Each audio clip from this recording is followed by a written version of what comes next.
ngaha turaje nyagasani twitabira ingoma y'urukundo ku izina ry'Imana Data na Mwana na Roho Mutagatifu. Amen.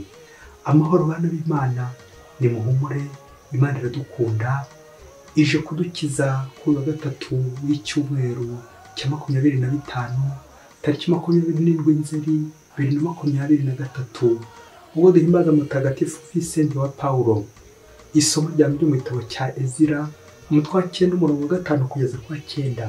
Njyewe Ezira, igihe cy'igitambo cya nimugoroba kigeze, mpagurukaho nari nicaye nigunze, umwambaro wanjye n'igishura cyanjye byashwanyaguritse, maze ndapfukama ntega amaboko nyerekeje kuri Uhoraho Imana yanjye. Nuko ndavuga nti, Mana yanjye, umfite isoni n'ikimwaro, kuburyo ntatinyuka kubura amaso nkwerekezeho uruhanga rwanjye. Mu by'ukuri Mana yanjye, ibicumuro byacu byariyongereye bisumba imitwe yacu, n'ibyaha byacu birarurundana bigera ku ijuru. Kuva igihe cy'abasokuruza bacu kugeza ubu twaracumuye bikabije, kandi kubera ibyaha byacu twebwe ubwacu hamwe n'abami n'abaherezabitambo bacu, twagabijwe abami b'amahanga, tugabizwa inkota, ukujyanwa bunyago, gusahurwa no gukozwa isoni, mbese nk'uko bimeze uyu munsi. Ariko kandi mu kanya gato Uhoraho Imana yacu yatugiriye imbabazi, adusigira aka gasigisigi k'abarokotse, kandi aduha umwanya ahantu he habugenewe, kandi aduha umwanya w'ahantu he hamweguriwe. Bityo Imana yacu yatumurikiye inadusubiza ubugingo mu gihe cy'ubushikamirwe bwacu. Nubwo tukiri abacakara, Imana yacu ntiyaduteranye mu bushikamirwe bwacu, ahubwo yatumye abami b'Abaperisi batugirira impuhwe, maze tubona agahenge kugira ngo ahari amatongo tuhavugurure, tuhubaka ingoro y'Imana yacu, kandi twibereho muri Yuda n'i Yerusalemu mu mutekano. Iryo ni ijambo ry'Imana. Indirimbo idufasha kuzirikanira isomo turayisanga mu gitabo cya Dore. Indirimbo idufasha kuzirikanira isomo turayisanga mu gitabo cya Dore, umutwe wa 13 umurongo wa 2, uwa 3, uwa 4 n'uwa 7. Nihasizwe Imana ihoraho iteka, ingoma yayo nisugira isagambe, nihana kandi ikababarira, ijyana ikuzimu kandi ikazanzamura, nta n'umwe kugobotora ikiganza cyayo. Bana ba Isiraheli, nimuyihimbaze n'amahanga byumve, kuko ariyo yadutatanyirijemo. Nimuhamamarize ubuhangange bwayo, muyisingirize imbere y'icyitwa ikinyabuzima cyose. Yaraduhannye kubera ibi twakoze, ariko izatugarurira agatima itugirira impuhwe, yongere dukoranye idukuye mu mahanga twatataniyemo. Ubu namwe nimuzirikane ibyo yabakoreye, maze murangurure amajwi muhimbaze Nyagasani uzira kubera, mukuze umwami w'ibihe byose. Nihasizwe Imana ihoraho iteka. Nyagasani Yesu nabane namwe. Amagambo mu ivanjili ntagatifu kwanditswe na Luka, umutwe wa 9 umurongo wa 1 kugeza ku wa 6. Muri icyo gihe Yesu akoranya aba 12, abaha gutegeka no kwirukana roho mbi zose, abaha n'ububasha bwo gukiza indwara, abatuma kwamamaza ingoma y'Imana no gukiza abarwayi. Arababwira ati, nimugire icyo mujyana mu rugendo, yaba inkoni, waba umufuka, waba umugati, byaba n'ibiceri. Ababwira no kutajyana amakanzu 2. Arongera ati, urugo muzinjiramo rwose muzarugumemo kugeza igihe muhaviriye. Naho batazabakira, nimujya kuva mu mujyi wabo, muzakunguta umukungu wo ku birenge byanyu, bibe ikimenyetso cy'uko bahemutse. Nuko baragenda bazenguruka mu insisiro, bamamaza inkuru nziza kandi bakiza abarwayi hose. Iyo ni ivanjili ntagatifu. Nuko baragenda mu nsisiro, bamamaza inkuru nziza kandi bakiza abarwayi hose. Amen, amen. Bakristo bavandimwe, Yesu Kristo akuzwe. Umugambi w'Imana ukubiye mu nshinga yitwa gukira. Gukira ariko umubiri ndetse no kuri roho, ukabaho neza ukabeshwaho n'Imana. Ariko ibi byose bikerekeza ku bukire nyakuri tugomba gushaka, ubukire bw'ijuru. Nyuma yo kuzirikana ku masomo matagatifu kizimbi byacu duteguriye, ndetse n'urugero rwiza Kiliziya yaduhaye uyu munsi, umutagatifu tugomba kwiyambaza Vincent wa Paulo, reka tuvuge inshuti y'abakene. Tujye kuzirikana ku ijambo ubutumwa, ubwo hari intwari ikomeye tuza kwitwaza muri ubwo butumwa yitwa ubukene. wakwibaza ute ko tumaze kuvuga ko umugambi w'Imana ari ubukire, kuki twebwe tugiye kuvuga ku bukene? Aha, abantu benshi ntabwo dufite imyumvire imwe ku bukene. Hari ubukene bw'ivanjiri, hari n'ubukene bwa hano ku isi. Ubukene rero bw'ivanjiri nibwo cyane cyane tuza kugarukaho, la pauvreté évangélique. Ubwo ubukene ari bumwe mu migenzo itatu abihaye Imana basezerana: ubumanzi, kumvira ndetse n'ubukene. Uwo mugenzo wa nyuma rero tugiye kugarukaho muri aka kanya, maze kuva aha ngaha nawe utakiri kwitiranya ubukene bwa hano ku isi n'ubukene ivanjiri itubwira. Kujya mu butumwa tukitwaza intwaro bita ubukene. Mu itanga ry'ubupadiri hari ahantu umwepiskopi agera akavuga ati: ubugugu ntaho bitaniye no gusenga ibigirwamana. Ubwo nugira ubugugu uzajya umenya ko bihwanye no gusenga ibigirwamana, ntaho bitaniye. Rero dukomeze tugende twibaza uko waruzi umukene uraza gutungurwa. Ubu ngubu abenshi dufata abakene nk'abantu babuze epfo na ruguru, abandi tugafata umukene nk'umuntu udafite icyo yambara, nk'umuntu udafite icyo arya, nk'umuntu ukennye koko urya bigoranye, inzara yishe, n'izindi nyito nyinshi cyane twahereza umukene cyangwa ubukene. Ariko tukaza kwibagirwa ko ubukene bwa mbere burya ni ubukene bwo mu mutwe. Muri aka kanya reka mbanze kunganisha ku ishuri ry'abakene. Umukene wa hano ku isi nawe ko kuze kumva uburyo abantu ikitubeshejeho hano ku isi dukenera amafaranga, ariko ntabwo dukenera Imana. Ngo umunsi umwe hirya kure cyane muri Afurika ngo habaye impanuka. Hamaze kuba impanuka ikabije cyane rwose, impanuka ikomeye cyane. Nuko ngo minisitiri w'icyo gihugu bishoboye ko yarashinzwe ibiza ndetse n'impanuka, ngo araza areba ibibazo byabereye aho ngaho, maze aca iteka aravuga ati: umva rero, mu gufata mu mugongo no guhoza abababaye, famiye, imiryango yagize ibyago, hakagira abapfa muri iyo miryango yabo, buri umwe muryango turagenda tumuha miliyoni 10. Ariko imiryango yagize abakomereka bo inkomere turaziha miliyoni 3. Nuko rero minisitiri amaze guca iryo teka, uwapfuye miliyoni 10, inkomere miliyoni 3.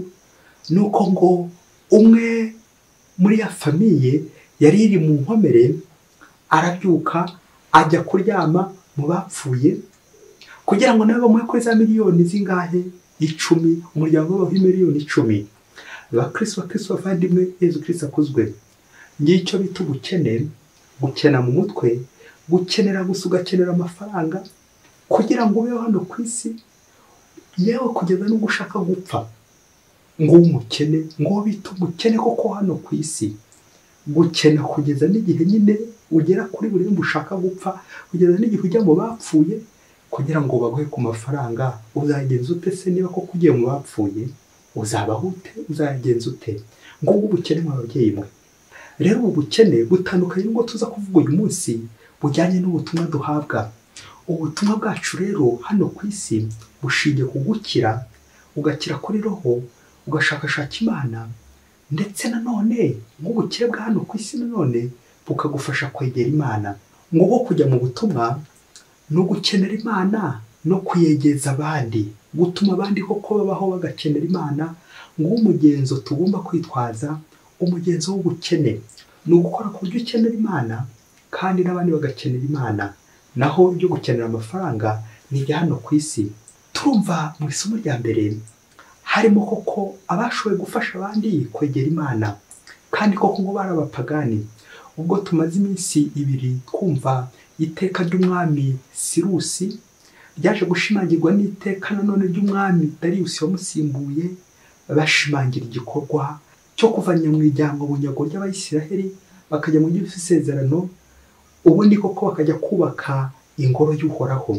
Ejo nibwo twumvaga uburyo ingoro yuzuye n'uburyo bayitashye. Uyu munsi niho turumva Ezira atura igitambo, cya gitambo koko yamisa nk'ubutumwa, bwa butumwa tujyamo, bityo ko tukamamaza Imana. Iki gitambo rero aragitura, n'iki gikorwa cyo gusaba imbabazi nyuma y'uko ashimiye Imana urugendo rwose yabakoreye, aho banyuze muri iryo jyanwa mu bunyago, muri ubwo bucakara, akongera agashimira Imana uburyo kuko yakoresheje abami b'Abaperesi, ubundi koko bakabagirira neza, bakafasha kubaka ingoro y'Imana, bakanusura ku bintu byari batunze. bityo bakajya kubaka ingoro y'Imana kandi barabapagani. Ibyo byose Ezra akabishimira Imana ndetse akabona no gusabira imbabazi umuryango wahemukiye Imana, umuryango wa Isiraheli. Ibitotezo, uburyo bwo kubahemukiye Imana bikagera ibyo byabakuruye kujyanwa bunyago. Ngibi ibyaha byabo Ezra koko agapfukama agaca bugufi kugira ngo yinginge Imana. Ngubwo ubukene, gukenera Imana, ngubwo ubukene, kwihambura icyubahiro maze ko gukarangamira Imana ugacungira ku Mana, acte de pénitence, kumva ko ntacyo ndicyo, kumva ko Imana ariyo isumba byose. Ubukene tugomba guharanira gushingira ku Mana, kumva ko Imana koko ari ingize, bityo nkabaho ntari kwihemukira, ngabaho ngomba kuyisanga, nanabona kandi koko nahemutse ngicisha bugufi, nyiyambura ikuzo n'icyubahiro, ngakena nyine ngakenera Imana. Ivanjiri nayo uyu munsi iratwereka koko umukene nyawe. Intumwa zigiye mu butumwa, Yesu zihaye ubutumwa. Nanjye kuvuga ubutumwa bugoranye, ariko bukubiye mu nshinga imwe yitwa gukiza. Baragenda bakiza abarwayi, ariko ngo ntacyo bagomba kwitwaza. Bagomba kugenda, nanjye kuvuga imbokoboko, bakagenda bagera iyo bagiye akareba bakira. Nguko Yesu Kristo adusaba kwikuraho ibintu, ahubwo tugasanga ubuntu. Bityo Nyagasani naho tujya mu butumwa akomeza kudusigasira. Ijambo ubutumwa riba ku nshinga y'ikilatini mitere, bikavuga ngo envoyer. Ni naho hava amagambo mission, missioni, missiologie. Ni ijambo rikomeye cyane dukunda gukoresha ryitwa misa. Burya misa no kujya mu butumwa. Iyo misa irangiye, umusaseridoti agira interuro ahimbaza, avuga asezerera ikoraniro yitwa ngo ita misa este. Iyo nteruro mu kilatini ikavuga ngo umva noneho igisigaye no kujya mu butumwa. Tumaze kumva ijambo ry'Imana, tumaze guhabwa Yesu Kristo, tumaze kwakira imigisha y'Imana n'amazi y'Imana, ahasigaye nta kindi gisigaye no kujya mu butumwa. C'est l'envoi. Tujye mu butumwa twese.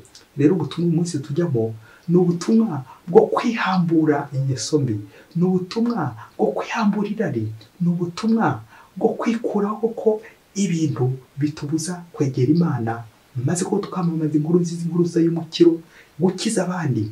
Burya umuhanga niwe yavuze ati kugira ngo ukize abandi hari ibyo ubanza gukenaho, hari ibyo ubanza kwiyambura, hari ukena ubanza kwiyambura kugira ngo ubashe gukiza abandi.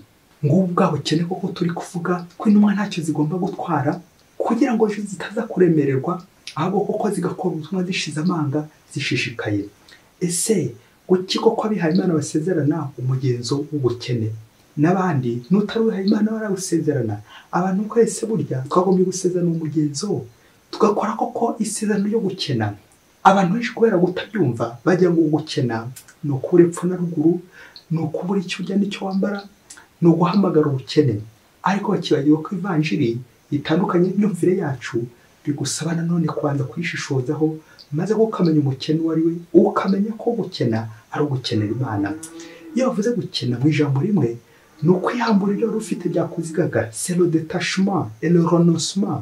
Ni ukuri ibyo byose wari ufite ukabiha abandi. Ni nabyo umuhanga yanavuze ati gukena ni ukuba wari ufite ibintu byinshi ariko ukagera unusuraho ukabiherezaho bagenzi bawe, abakene, imbabare, indushyi. Ko ufite ibintu ariko ukagenda ubitanga.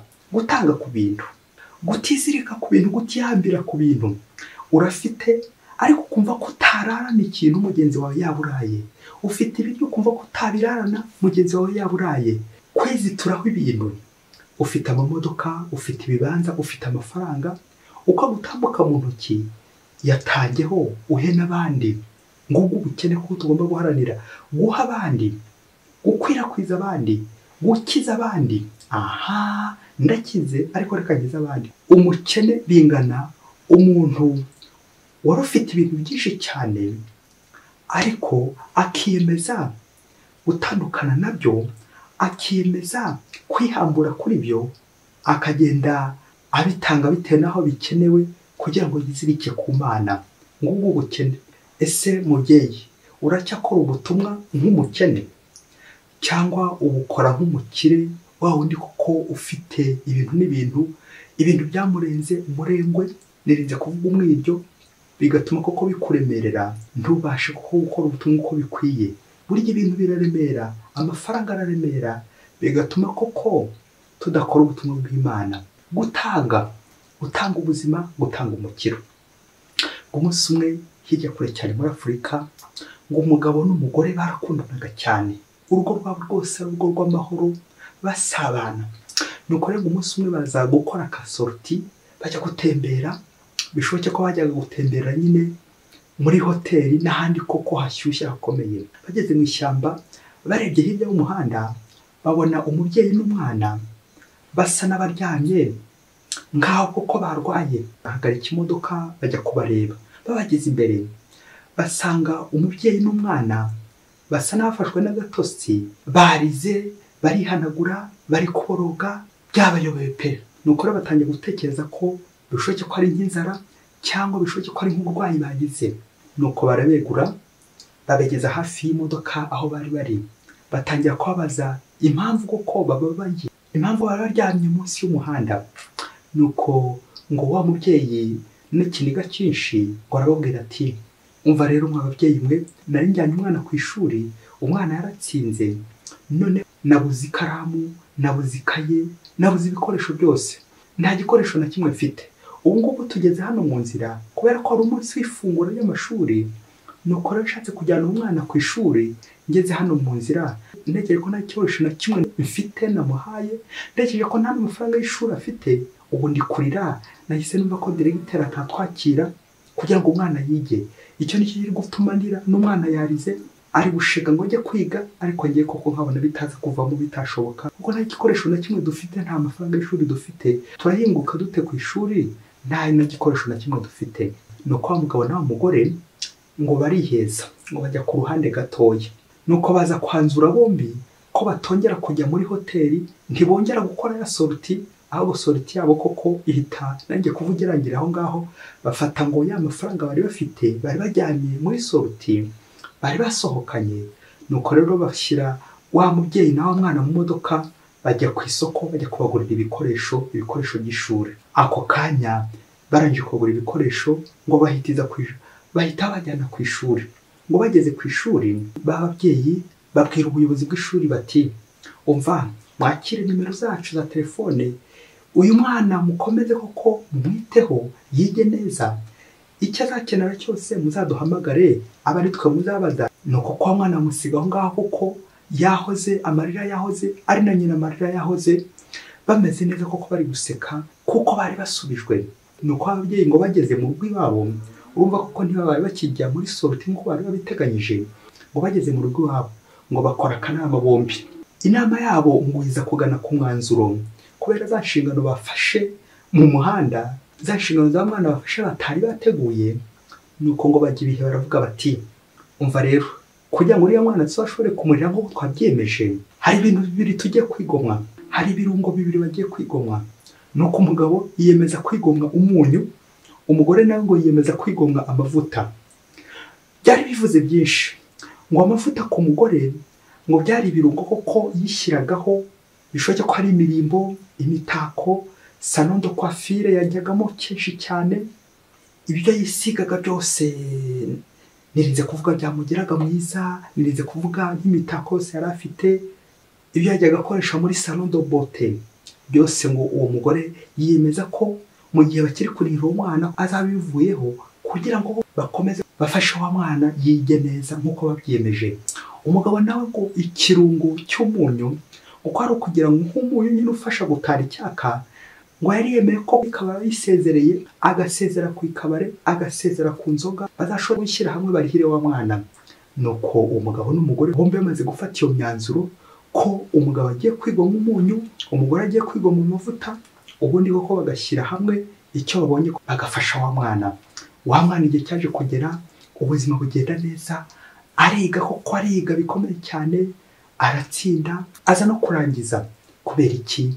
Bababyeyi bigomwa umunyenga bari bagiyemo, bigomwa sorti, bigomwa umunyu, bigomwa amavuta, bigomwa ibirungo, baranusura ku igaburo ryabo bari bafite, byose barigomwa kugeza igihe koko wa mwana yigiye. Bakristo bavandimwe, Yesu Kristo akuzwe. Ngo ubukene ubukene koko bw'ivanjiri nguko kujya mu butumwa wahura n'umuntu utari wanateganyije yewe kubera ko nyine ari umurwayi ukamuzahura ukamwitaho ukamugira neza. Ese mukristo muvandimwe w'amafaranga yawe ari kuri konti aho wageze ngo igihe nikigera ko ntazasazirayo cyangwa ukazasanga koko baranayakwibye kubera iki wanze kuyaha abandi? Uratuze uratunganiwe ibintu byinshi ufite ariko wasanga nta mwana urihira ishuri, nta mwana utangiye igikoresho cy'ishuri, dore ko turi mu gihe cy'ifunguro ry'amashuri hamwe na hamwe, aho koko umubyeyi wese yakagombye nyine kuva ku birungo akava ku munyu, akirinda akabare, akirinda gusoma kuri 5 ndetse no kwandika 8 kugira ngo areke agura ikaramu umwana yandike, agura ikaye azajya asomesherezamo umwana aho kugira ngo ajye asoma aho agasomesha umwana.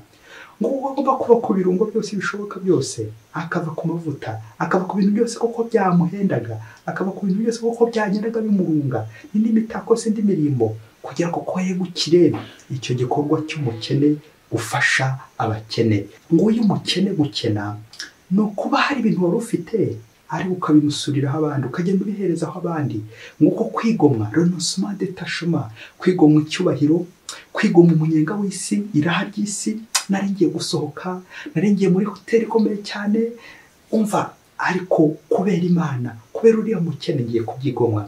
Ese mukristo muvandimwe umaze kwigomwa kangahe? Wigomwa inshuro zingahe? Wigomwa iki kugira ngo ufashe abandi? Ngubwo ubutumwa buri mukristo wese agomba kujya akora, ubutumwa bw'urukundo, ibikorwa by'urukundo. Buri wese aze kureba aho agenda anyura mu nzira, areba icyo ajya yigomwa, urebe aho ubukene bwawe koko bushingiye. Tujye gusoreza ku rugero rwa mutagatifu Vincent wa Paulo, umukene koko wigomwe kugira ngo agire abakiza. Ukena ugira ngo ukize abandi. Vincent wa Paulo yavutse mu mwaka w'1581 apfa mu mwaka w'1660. Vincent yavutse mu rugo rukennye, ababyeyi be bari abahinzi, bakaba bari batuye mu majyepfo y'Ubufaransa. Ngo amaze guhabwa ubusaserdoti mu mwaka w'1600 nta kindi yifuzaga atari kubona umwanya w'icyubahiro mu mirimo ya kiliziya, bityo akaboneraho gushaka amafaranga yo gufasha ababyeyi be.